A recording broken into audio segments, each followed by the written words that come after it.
Let's talk about the 3 most important financial steps you need to take when you lose a loved one. And by the way, when you lose a loved one, I know it is just horrible. It is emotionally devastating.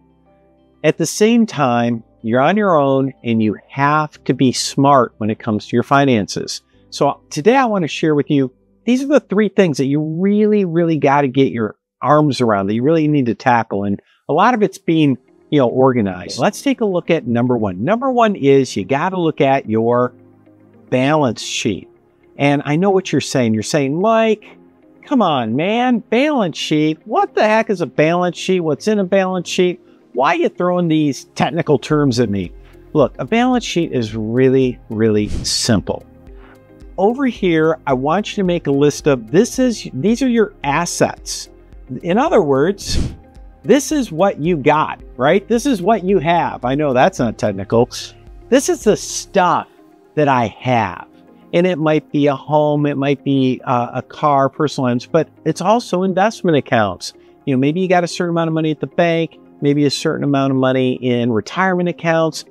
Get a list together. This is what you have. And on the other side, this is what you owe. These are your debts. So what's that? What about a mortgage? If you have a mortgage, you would include that. What about maybe a car payment or credit cards? So we have on one side, you have our assets. The other side, you have your debts, what you have, what you owe. And that just helps you better understand your financial position.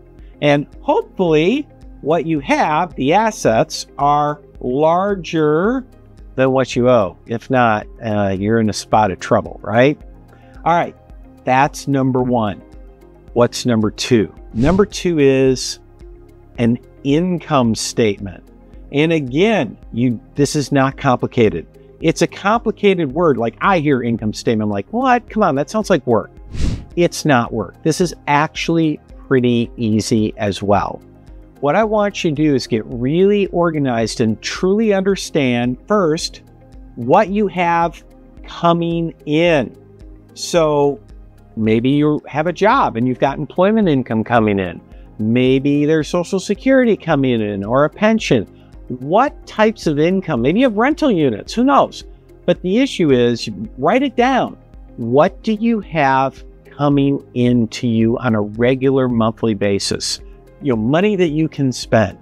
And then below that, from that, you're going to subtract minus what your bills are. What are your bills, right?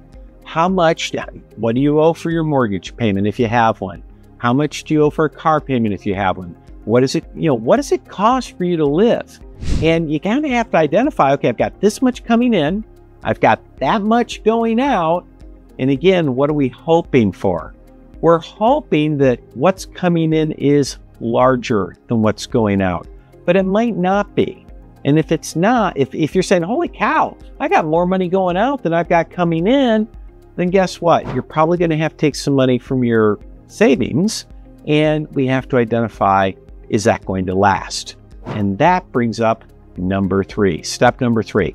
Step number 3 is get your investments, right? Let's get this written down.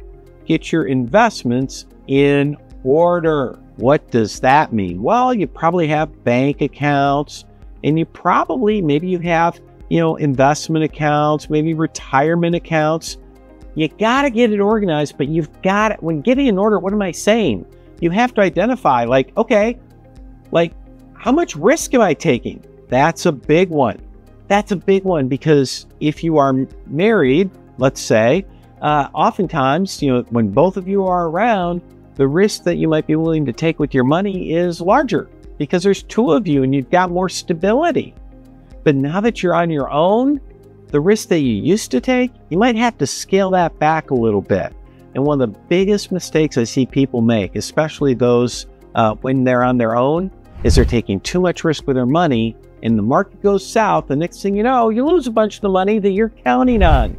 You cannot have that happen to you. You can't do it. You've got to be smart about this. this is where talking to an advisor might make some sense. Someone who lives and breathes investments and how it might impact your financial planning. But you've got to get that investment house in order. You got to make sure you understand where your money's invested, why it's invested there, and what are the pros and cons. How much could you make? But more importantly, and this is more important than how much you can make, how much could you lose?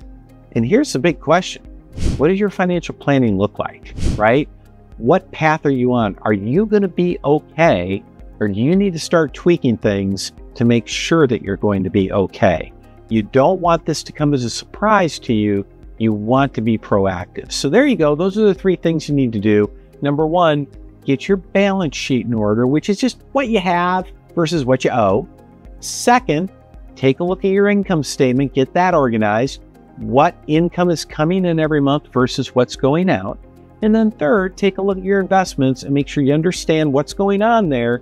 Get that investment house in order. Make sure you've got the right money, doing the right things, and being very, very aware of how much risk you're taking. So I hope this helps, and look forward to talking to you on our next video. Remember, if you haven't checked it out already, you can always go to our website. The link is below, and find out. There's a great video there on how you can find out when you have enough money to retire. So that's it. See you next time.